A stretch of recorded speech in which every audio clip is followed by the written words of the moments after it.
నేతలను అసభ్య పదజాలంతో దూషించిన వ్యవహారంలో అరెస్టైన సినీ నటుడు పోసాని కృష్ణమురళికి రైల్వే కోడూరు మెజిస్ట్రేట్ 14 రోజుల రిమాండ్ విధించారు. నిన్న రాత్రి 9:30 నుంచి ఇవాళ ఉదయం 5:30 వరకు ఇరుపక్షాల వాదనలు కొనసాగాయి. పోలీసుల తరపు న్యాయవాదులు రిమాండ్ రిపోర్ట్ సమర్పించారు. దీంతో మార్చి 13 వరకు పోసానికి మెజిస్ట్రేట్ రిమాండ్ విధించారు.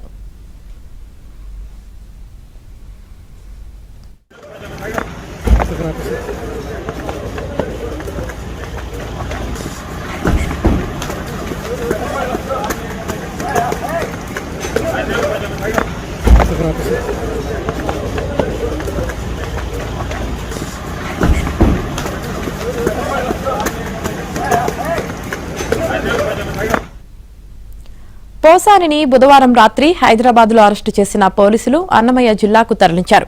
ఎస్పీ విద్యాసాగర్ నాయుడు పర్యవేక్షణలో పోసానిని 7 గంటల పాటు విచారించారు.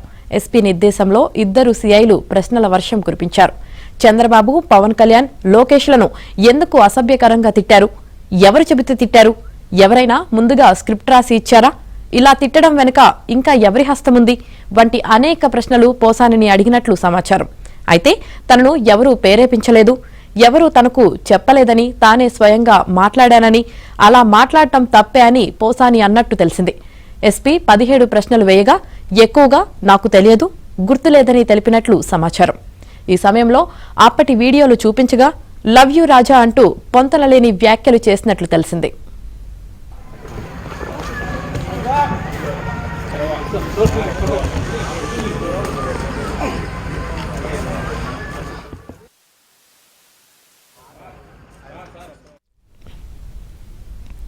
విచారణ అనంతరం రాత్రి 9 గంటల సమయంలో పోసానిని రైల్వే కోడూరు కోర్టులో హాజరుపరిచారు.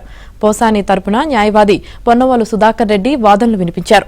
పోసానికి కోర్టు 14 రోజుల రిమాండ్ విధించింది.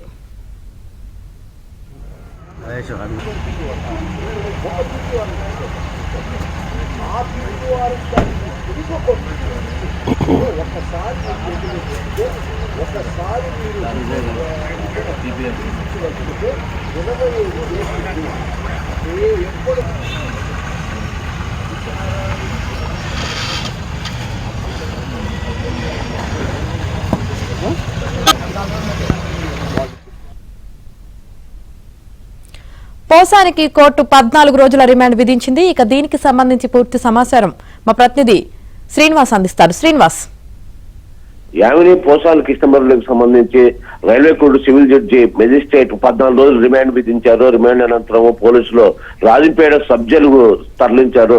సో మొత్తం మీద అయితే రాత్రి ఓల్వారిపల్లె పోలీస్ స్టేషన్ నుంచి రైల్వే కోర్టు తరలించారు. రైల్వే కోర్టు అనంతరం కోర్టులో రాత్రి 9:30 నుంచి ఈ రోజు ఉదయం 5:30 వరకు వాదనలు జరిగాయి. అంటే 8 గంటల పాటు వాదనలు జరిగాయి తెల్లారే వరకు. పోసాని తరఫున న్యాయవాదులు తన వాదనలు వినిపించారు. ప్రధానంగా ఈ వాదనలో ఏమాత్రం పసలేదు లేదు, ఎందుకంటే నాన్ బెయిలబుల్ సెక్షన్స్ అంతా చేశారు. నేనంతా అంతసేపు రోజంతా విచారించినప్పటికీ 12 నుంచి రాత్రి వరకు ఏమాత్రం సహకరించకపోగా విత్ ఎవిడెన్స్ తో ఆ రోజు జరిగిన సన్నివేశాలకు సంబంధించి ఆయన ఎవరైతే పవన్ కళ్యాణ్ టార్గెట్ చేశారో, పవన్ కళ్యాణ్ కుటుంబ సభ్యులను టార్గెట్ చేసి మాట్లాడారో అదంతా బూతులు తిడుతూ అదంతా మొత్తం అసభ్యంగా మాట్లాడిన తీరు ఆ విత్ ఆడియో వీడియో ఎవిడెన్స్ కూడా జడ్జి గారికి సమర్పించారు. అలాగే నిన్న ఎస్పీ గారు కానీ విచారణ అధికారులు కానీ మొత్తం అక్కడ దగ్గరుండి మీరు అన్న మాటలు ఇవి అని ఎవిడెన్స్ అతను దగ్గర పెట్టినప్పటికీ కూడా అతను హేళనగా ఎస్పీ గారి లెవెల్లో ఉన్నా కూడా ఐ లవ్ యూ రాజా అవునా అంటూ అతను హేళనగా మాట్లాడడం జరిగింది. అయితే ఏమాత్రం సహకరించలేదు. ఏ ప్రశ్న వేసినా కూడా దాటి వేయడమా, లేకుంటే మౌనంగా ఉండడమా, లేదంటే అతను హేళనగా మాట్లాడడమా, సో అవి మాత్రమే జరిగాయి. నైట్ 9 వరకు విచారించినా కూడా 12 నుంచి 9 వరకు విచారించారు. అంతసేపు విచారించినా కూడా ఏ ఒక్కటి కూడా సరైన సమాధానం చెప్పలేదు. మన చివరికి నాన్ బెయిలబుల్ సెక్షన్స్ తోనే పెట్టారు. ఎందుకంటే మొత్తం ఎవిడెన్స్ తో ఉన్నాయి కాబట్టి అన్ని నాన్ బెయిలబుల్ సెక్షన్ పెట్టినప్పుడు ఆ లాస్ట్ కు 14 రోజులు రిమాండ్ విధించారు. ఇప్పుడు ప్రస్తుతం పోసాలని రాజంపేట సబ్ జైలుకు తరలిస్తున్నారు. Yamini. Right, thank you Srinivas.